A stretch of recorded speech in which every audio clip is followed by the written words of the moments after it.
Ćao Jaysone, brate, kako si? Dobre, Abid. Šta ima, brate? Neće. Okay, let's do questions. So I'm going first. Yeah. Okay, this is my first. Okay, we meant to talk about a little bit of about Moscone Cup first, and we have all witnessed your top games at Moscone Cup years and years ago and till today. So what's that thing that motivates you the most when you play Moscone Cup? When I grew up, I was always playing in team events. I always was playing in something like that. So I always have a lot of passion for team events. You're not just winning for yourself, you're winning for everyone.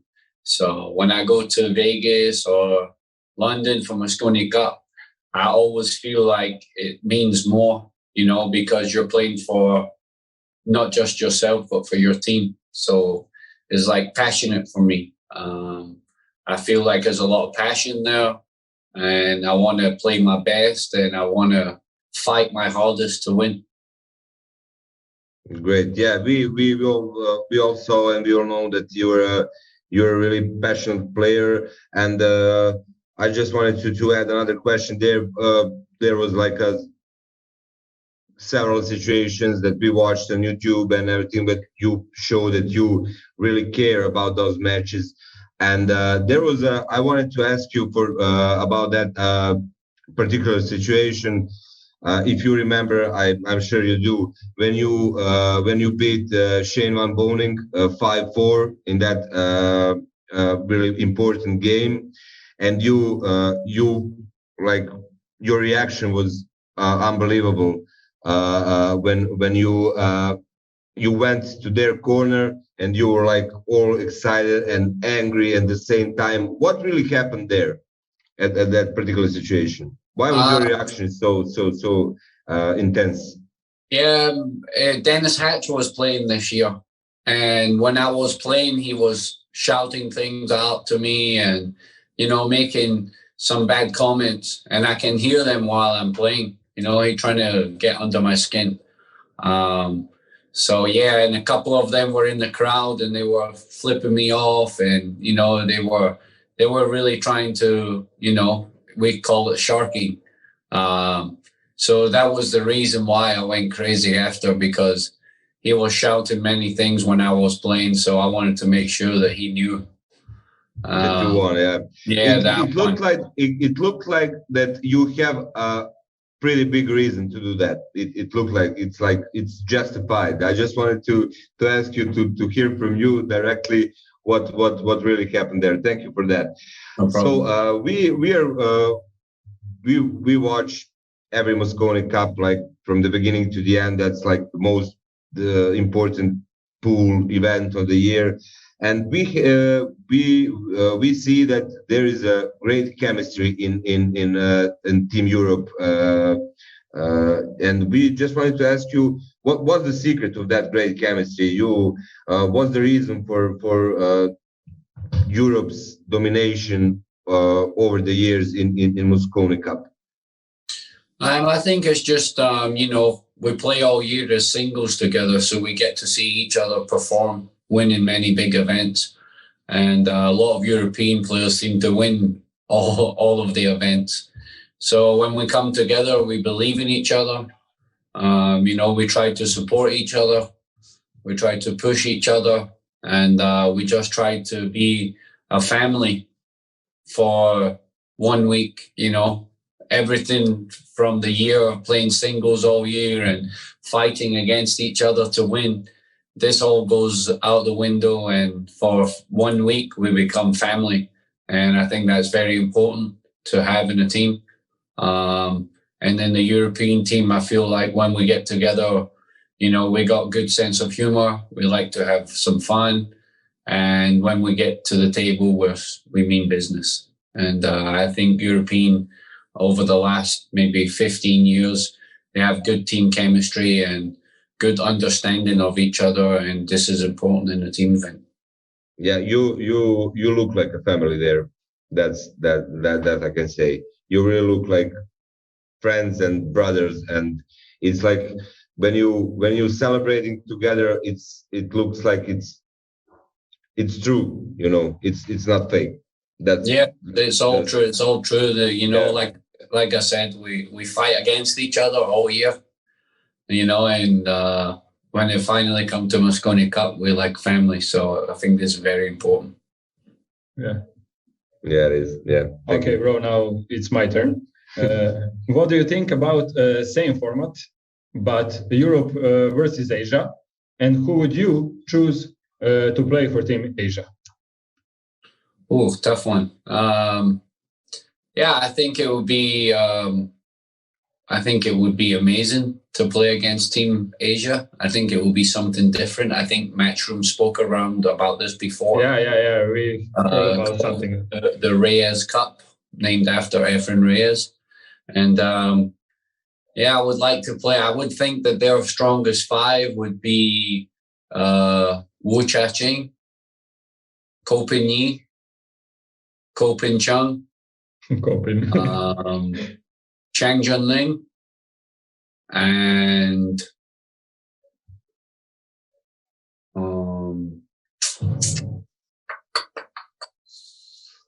they're so strong already. Yeah, I know. I'm trying to think one more. They don't need the fifth one. Yeah, they don't need. I'm trying to think. Maybe Dang.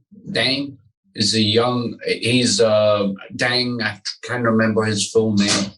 Very, very, very top player. Chinese, very good. I think maybe those five. Definitely four of them were really good. So we have a guest here. Hi. tough guys to beat for sure. Yeah, that would be really interesting to watch. Connor, you go upstairs. Daddy's talking.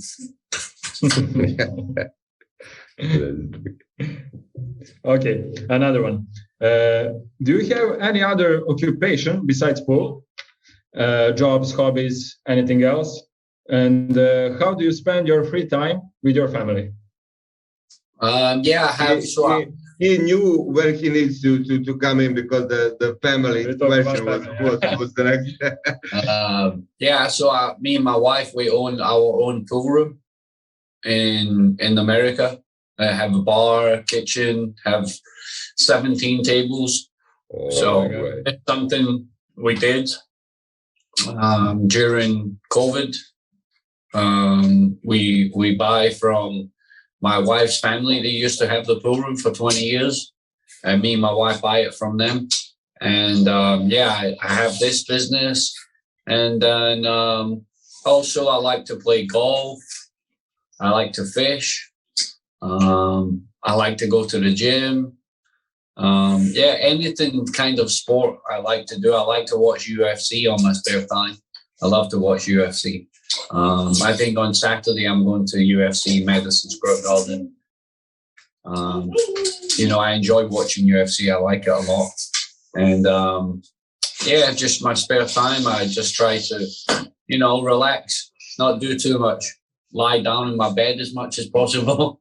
Regain some of my energy.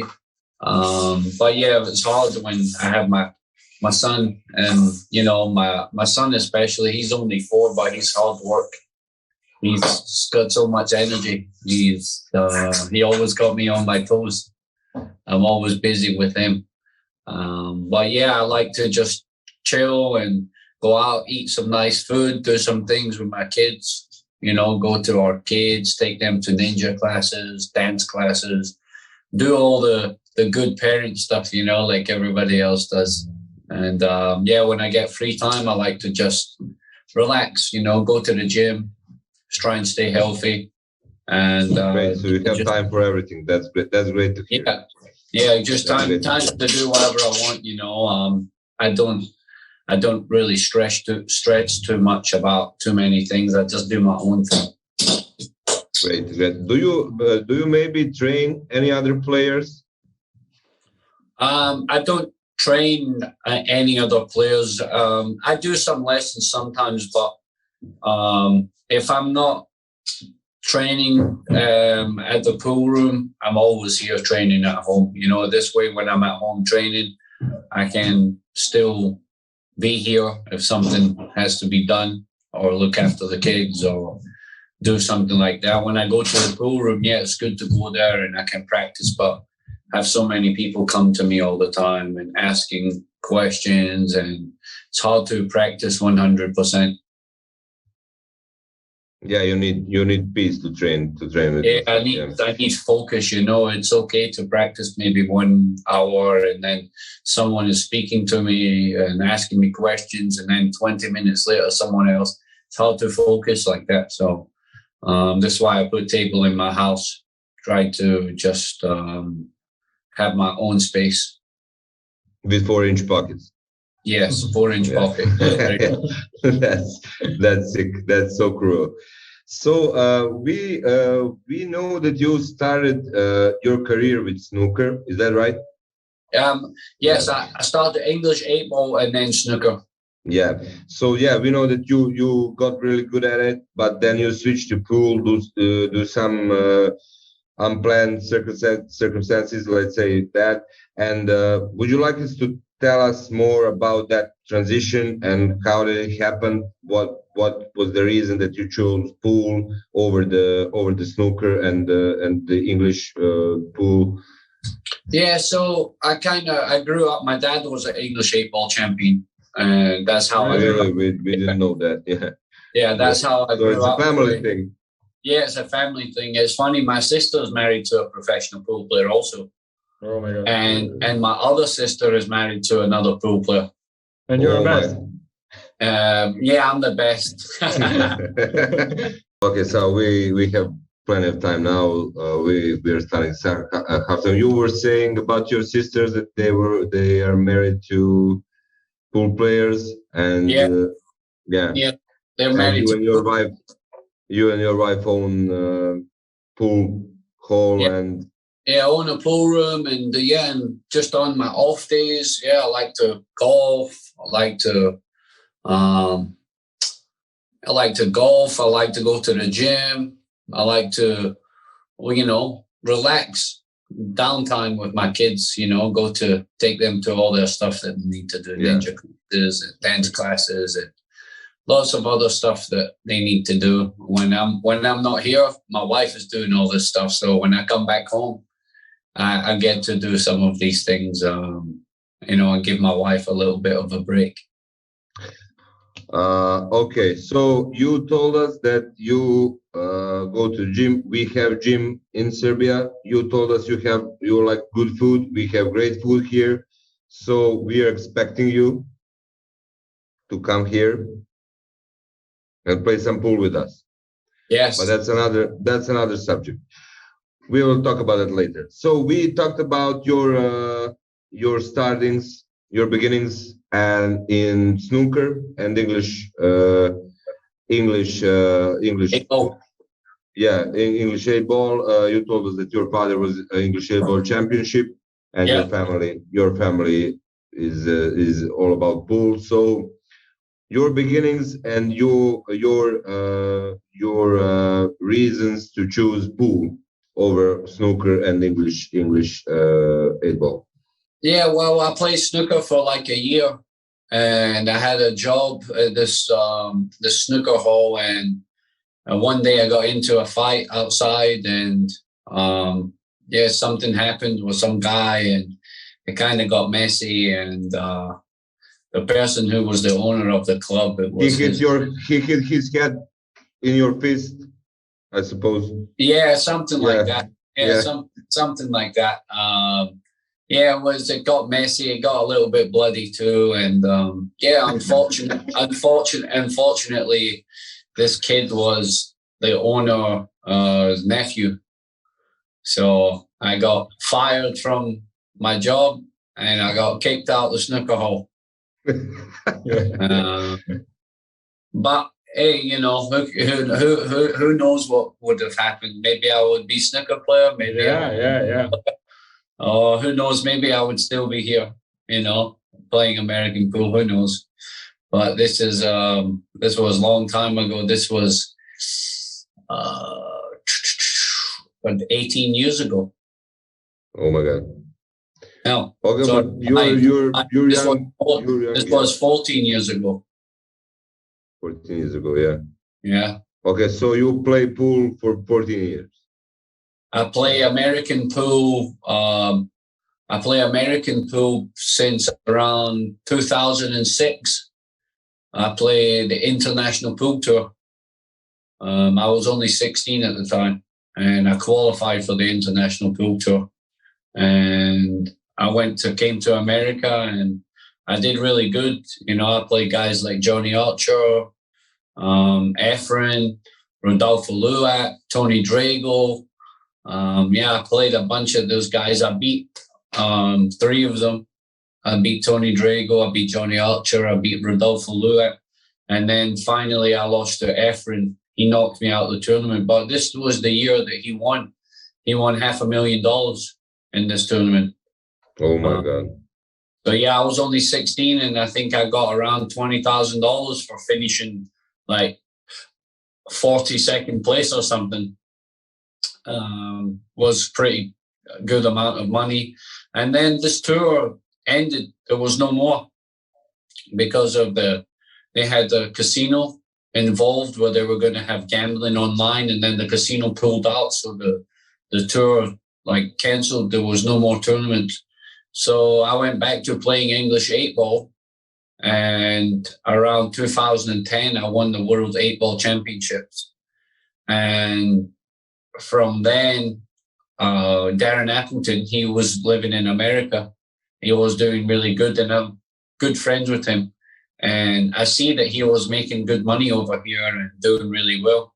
So I decided to start playing American pool and give it a chance, and go play some Euro tours. And, around 2012, 13, I came to America. And then the rest is history. Now I'm here and everything, life is good, I'm married, have kids, have my own business, and still winning big tournaments. So would you go to Puerto Rico to play World Champion? Yes, I'll go there next week. On the 17th, I will go there for the 8-ball Championships. Yeah. Perfect. So hopefully, and that tournament with $500,000 prize money, is that the biggest ever? I think it's $60,000 to the winner.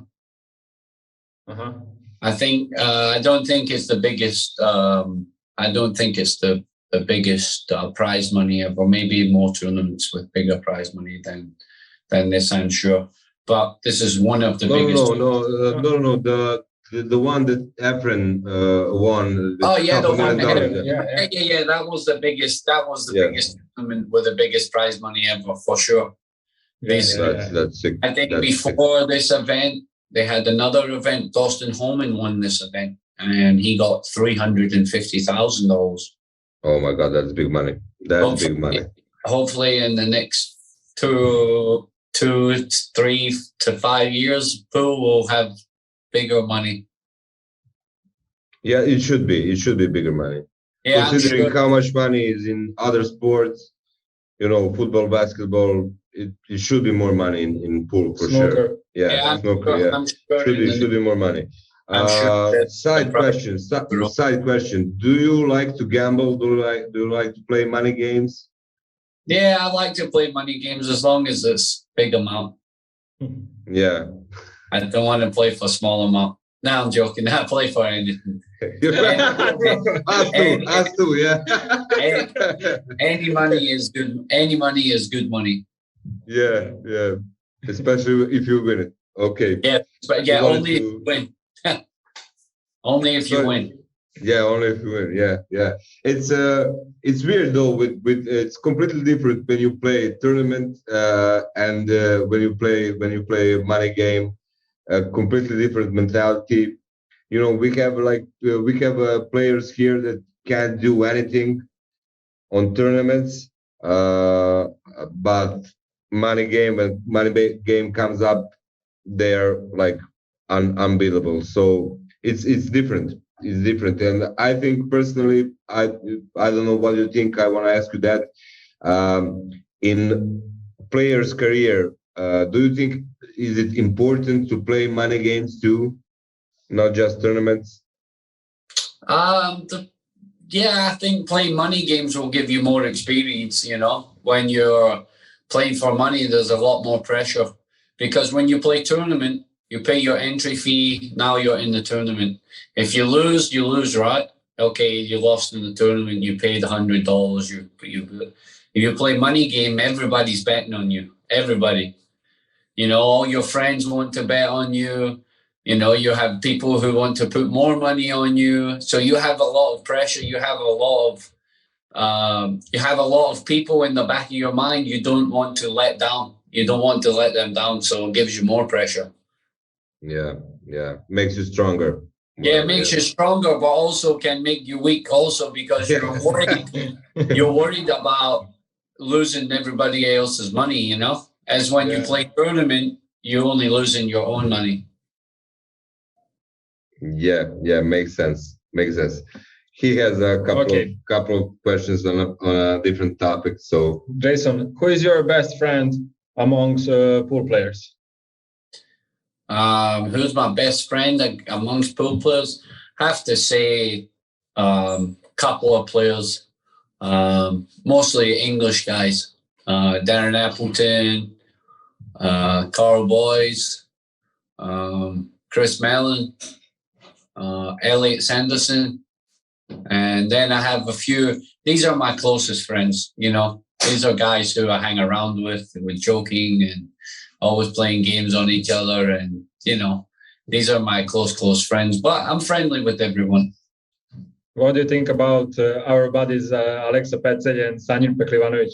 Yeah, they're good. Those two, I like those two. Those are good kids. I'm actually close with them. I take them. We go for dinner, and we're always joking. Yeah, we saw it. Yeah. Okay.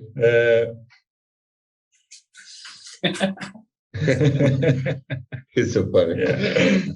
Okay. And who is the most difficult opponent for you?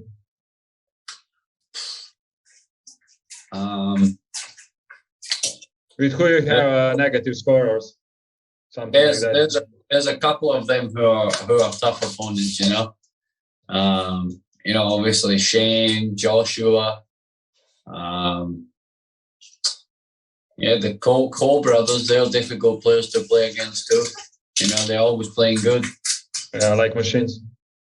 Like machine. Now there's a lot of machines. There's a lot of machines now, so that's why you have to practice more and be more hungry. And it's difficult. There's so many good players now. Everybody's hungry. Everybody want to try and beat me bad. So I got to practice harder. I got to bring more fire. And it's tough. There's probably about 4 or 5 guys who are all tough matches on any day. Any top player can beat anybody on the top of their game, It's all come down to a little bit of luck and the break. Yeah, the breaks is all that matters. Yeah, that's huge. That's the cruelty of the pool world. Yeah, you can train hard for years and just have no luck with the break on some tournament, and that's it. You're out of the game. Well, do you have somebody that the biggest rival, like between you two guys, that you have a rivalry that's Shane Van Boom. Shane, yeah. Yeah. A lot of people think that we're good friends and we're close and all this stuff. I don't talk to him. Really? I don't expect that. I talk to him sometimes when I see him in tournaments or whatever, but he's not someone who I call up and say, "Hey, how you doing?" I'm like, "Fuck you, motherfucker! I'm gonna beat you." I think I'm gonna call him up and ask him how he's doing. Hey, what's up? That's not how it goes. Yeah. Yes, we speak to each other at tournaments. We show respect to each other and all that stuff. But we want to. It's like fighting, right? You want to win. You don't want to lose. Yeah. So I know this. A lot of people think that we're good friends, which I would say that we're close friends as far as playing pool. But we're not friends where we call each other and talk to each other and all this stuff. No. I want to beat him so bad. He want to beat me so bad. And off the table, we might say some stuff and maybe be at the bar and have a drink with each other, or maybe go to dinner sometimes with other people in a group. But other than that, that's it. Yeah, not really good friends. Yeah. We skip one question. We wanted to ask you. We know your work, we know your game, and considering you, there is like no shot you can't make, absolutely no shot you can't make, and you're the one of most complete players. You have everything, you have focus, you have technique, you have that killer instinct, you won everything that can be won. What's the main reason of your ups and downs in your game, and how do you get through tough times? What makes you, for a period that you can't win a tournament and a couple of them, but then you wake up and you win everything you play. Those ups and downs, regarding those ups and downs, what affects the most? In that, sometimes you just go, you can be playing well, but sometimes your opponents are not giving you opportunities to play. It happened the start of the year. I play in the Whirlpool Masters. I was winning 2-1. I make one miss on the 2-ball, and then I'm out the tournament. I just watch. So I didn't get to play. Then the World Cup of Pool, we play one shot together. One shot, we lose 7-0. They break and run 5 games, and snooker, and we kick, and game over again. And then we play U.S. Open. I play Lee Van Corteza. The score is 4-2. And I have he missed a ball, and I have a shot on the 2-ball, and the ball skid on me, and then he run the match out. So there's many times where I didn't do much wrong, but mentally it can make you weak because you're playing good, but you can't get opportunity to show everyone how well you're playing. And you just got to try and remind yourself that you're a champion, and I've been there many times before when things are not going great. And you just have to keep fighting and believing in yourself, and try to get the right people around you, your own team, people who want to see you win, people who want to be in your corner, people who want to be part of you winning, not when you're just, some people can be with you when you're winning, but when you're losing, they're never there, they only want to be with you when you're winning. So you have to make sure that you have the right people around you who are there when you're going down and also when you're going up. So I think this is important. And just pushing hard and always trying to remember that, I am the best at what I do when have the right head and do the right things and prepare mentally and physically.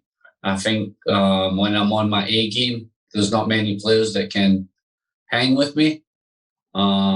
Maybe one or two, but I'm different. I'm just a different animal when I'm on this level, Yeah, you're very different. That's. I think that's the main reason why you have such a big crowd of fans, especially in Balkans. Because it's the mentality of British people and Balkan people is not very different.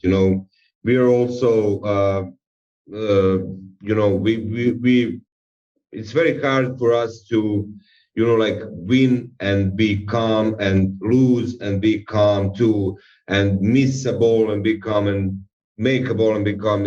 Emotions run through us in every situation. So you're very similar to us, and that's that's the reason why people here like you the most. Okay, Shane Bowling, he's the top 3 player in ever, but he doesn't have that emotion. You show that, and that's okay. Maybe that's sometimes, maybe that's bad for pool when you let the emotions control you, and you cannot find that moment that you need to calm down and just be there and resolve the situation on the table. But if you don't have emotions, if you become a robot, then what's the point of the pool? What's the point of the game if you just pot everything that you see, and that's it? Those levels that you guys are playing, it's very hard to comprehend. You don't make a mistake and you lose the match. That's how do you deal with that? That you did nothing wrong and you lose the match. Go to the bar, drink some beer. Cheers to that. You have to, you have to take the good with the bad, So you beat someone 9-0, they don't shoot, then you lose 7-0. You have to take the good and the bad. Yes, it's frustrating, it's very hard to take, but you got to find some ways to unwind, go have some fun, go hang out with some friends, go drink a little bit, go party, let your hair down, have fun. And then the next day when you wake up and your head's thumping, and then you think, oh man, you always think about it, but it's how about how you can handle the situation. It's all about, well, if you lose 7-0 and then the next day you go home and you're practicing, and you're playing pool. Sometimes you lose 7-0, you're like, I don't want to, you have a couple of days break. You don't want to play pool. You want a couple of days to relax and do whatever. I think it's just, you got to try and find the right balance in your life. There's no point to always think about your matches that you lost. Maybe if it was your fault, but if you did nothing wrong, then there's nothing you can do. So my thing is, there's no point to think about it, because if you take it with you, it will only affect you going forward. So if it affects you going, if you're thinking about something that happened 2 months ago and you're going to a tournament, it's very difficult to have, you have bad feelings when you're playing. You're thinking about, stuff that happened, or someone got lucky or something like that. You have to just clear your mind and start again. Yeah, very useful advice. Yeah. Okay. Something about your cue, and why did you decide to play with such a long extension? Okay, so 2015, we have the Derby City Classic. Have bank pool, 1 pocket, 9 ball, and big foot table, 10-foot table. So 2015, I go to play the Derby City. And when I go to play on the big foot table, I'm always needing the bridge. I'm always needing to shoot with the bridge. So I see a couple of people use extension. Shane was using extension. Earl Strickland was using extension. So when I left there, I went home and I practiced with the extension. I played with it all year. And then 2016 come around and I go to the Derby City and I played the big foot and I won. I won the big foot. So I went to play my 1 pocket match and my bank pool match. So I take my extension off and I can't make a ball. I couldn't shoot. My cue felt like it was this size. Because I'm using 6-inch extension and then I take it off, my cue feel very short. So I'm struggling to play. And then I decide to put the extension on to see, what it would be like to play bank pool or one pocket. And I put it on and I played amazing with it. And since this day, I never change. I never change back to normal cue. If I go to regular cue, it feels horrible. Feels like I'm using baby cue. What about carbon shafts? My company don't make carbon fiber shafts, Perry cues. They don't. They only have a brake cue. Maybe in the future they might have a carbon fiber shaft. I will try it, but for now I'm a wood person. I don't. My company don't have a carbon fiber shaft. Only other companies do. Now people let me try their cues. I hit a couple of balls with them. I don't like it. Maybe it's because the way they hit or the way they feel, but I always stick with wood. And until my company Perry makes something, then I will always stick with wood. He's a Perry boy also. Yeah, they're good cues. A lot of our friends, guys in our club plays with Perry. Yeah, they have some nice cues. They have nice. I think it's because of you, but yeah, mostly because of you. Yeah, mostly because of you. Yeah. But did you ever try to play with carbon shafts, carbon fiber? I only try a couple of people, but nothing too much. I'm not a big fan of always, playing with someone else's cue. Because I don't want to play with someone else's cue and it feel good. And then after I go to my own cue, I'm thinking, oh, this cue hits good to me. I don't like to do this. I like to just stay with what I know and just play with what I think is best for me. Okay. And one more. What do you think about fifth pick of USA in roster in Mosconi Cup? I think it's good. I like it. I like it a lot. More fireworks, bring it. I like to. Showtime for sure. He gonna bring a lot of pressure to himself. He's gonna talk a lot. He's gonna put a lot of pressure on himself too, and I'm gonna put a lot of pressure on him too. I want to see some cue snap. I want to see him go crazy. That's what you like, yeah. I can't expect him to go crazy in Vegas. I think everybody's looking for the same thing. We wanted to ask you about your and world record in straight pool, 714 balls. It's fucking sick. What was your thought process during that whole process, during potting 714 balls? I can't even calculate how many racks that is. It's 51 racks. Yeah, that's sick. How long did it take? What happened there? Which ball did you miss? Tell us about that a little more. So I went there. Remember first 10 racks.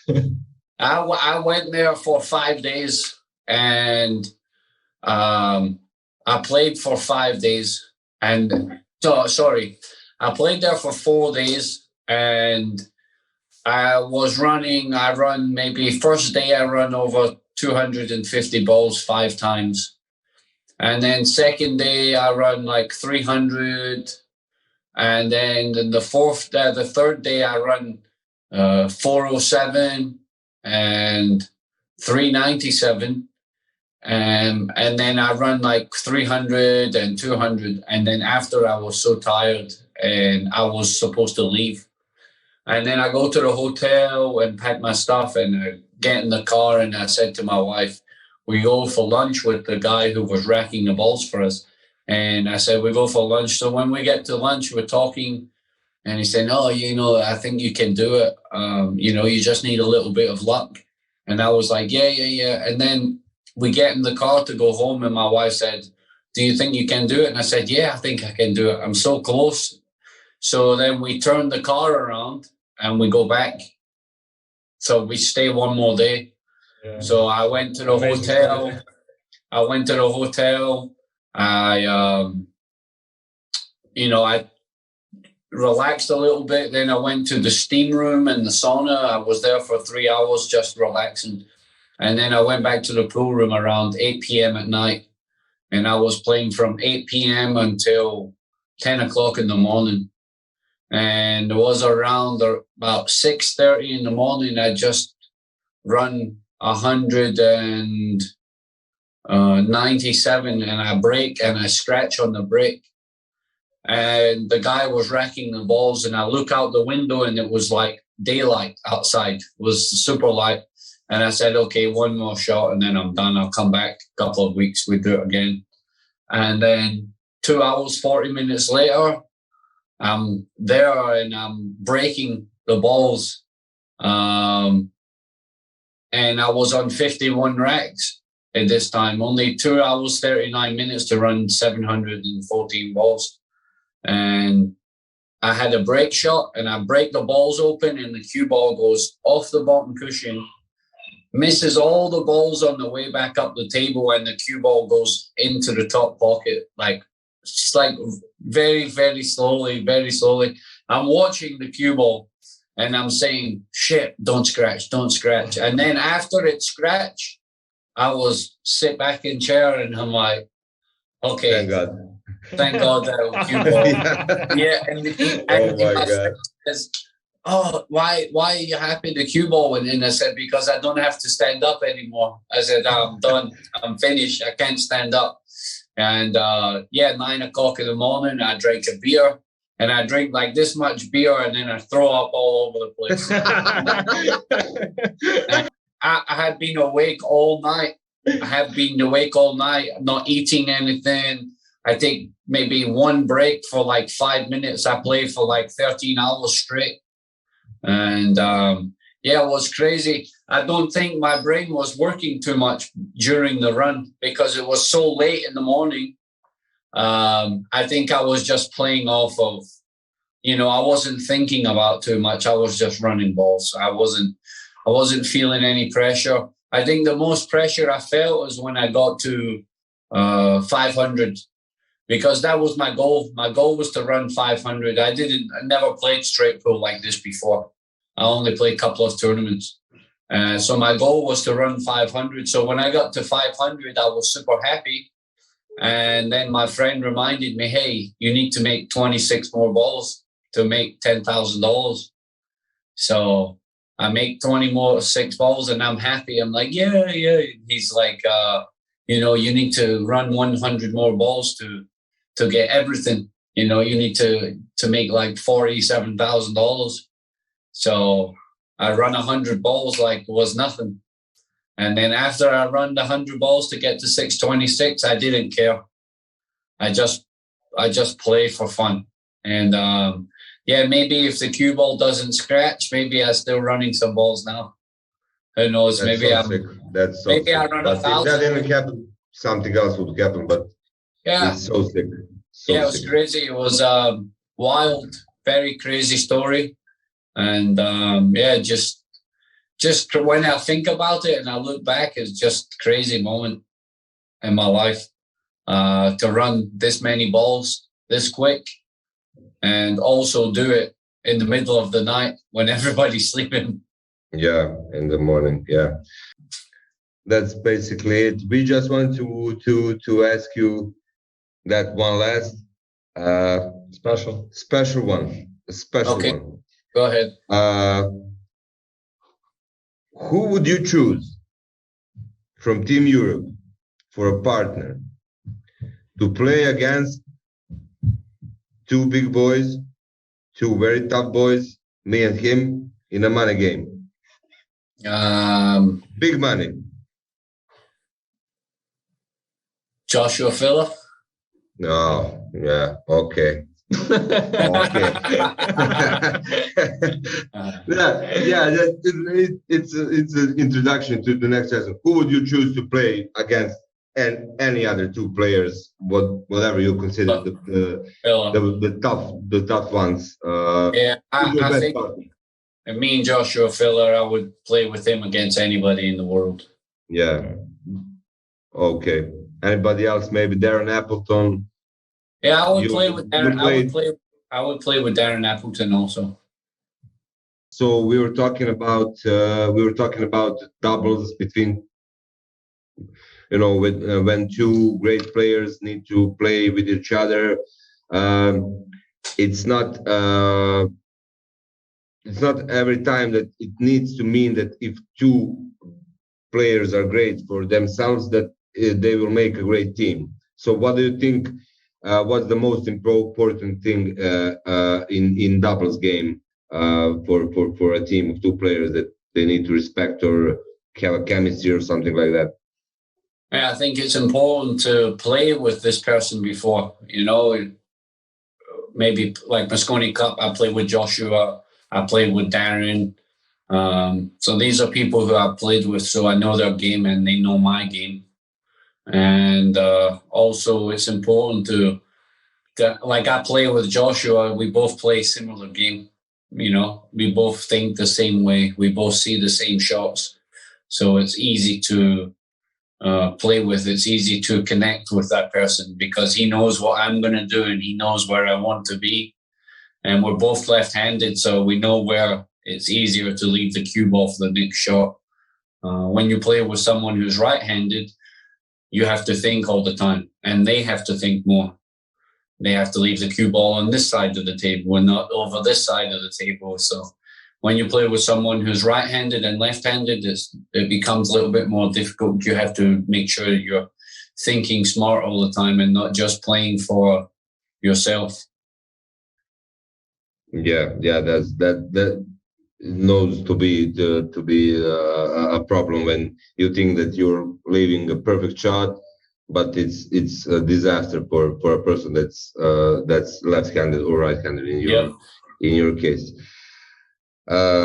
Joshua, you can't imagine what it means to us. Thank you so much for taking the time to talk with us. I think this is going to be we appreciate very much the most popular podcast until now. Everything you like and everything you do in your life, we have here in Serbia. So if you ever decide to go on Europe tour or something like that, consider a holiday, even with your family. Here, you can be our guest and you can come and visit us, be at our pool hall. We have a pool hall. We have just 8 tables. I know it's not much, but it's a great pool hall. Everybody's friendly, and you're a huge star here, so you will have a great time for sure. Thank you again for having the time for us. And we really appreciate it. And I hope we will stay in touch and make some kind of relationship and friendship, because you're a great guy. This was so easy. We thought it would be very hard, but you're a very open person. You're very sincere and honest, and we really appreciate it. People here in these in Balkans will really appreciate your honesty, because we are similar. Thank you so much. Yeah, I appreciate it. Thanks for having me on. Just want to give a shout out to my friend Boris Vidak. Okay. A friend of mine. He did some stuff for me when I signed with Perry. He was like my manager. He helped me get my deal done with Perry. So I want to thank him a lot. He did a lot of stuff for me. I know he's from Serbia also. Yeah, we know him very well. Yeah, and I have a few friends from Serbia already, but now I have another 2. And that's great. I look forward You're our first friend from Britain, from Scotland. I look forward to coming there one day, and maybe we have tournament there or something like that. But I'll definitely come visit, and I will come and we'll hang out. We'll shoot some pool, we'll drink some beers, and we'll eat some good food. Right. That's right. Yeah, it's all about that. Thank you, brother. Thank you so much. Thanks, guys. I appreciate it. Thank you soon. And good luck on the next tournament. And of course, Mosconi Cup. We accept nothing but victory. Yeah. Thank you, guys. Take care. Have a good night. You too, brother. Bye bye. Thank you.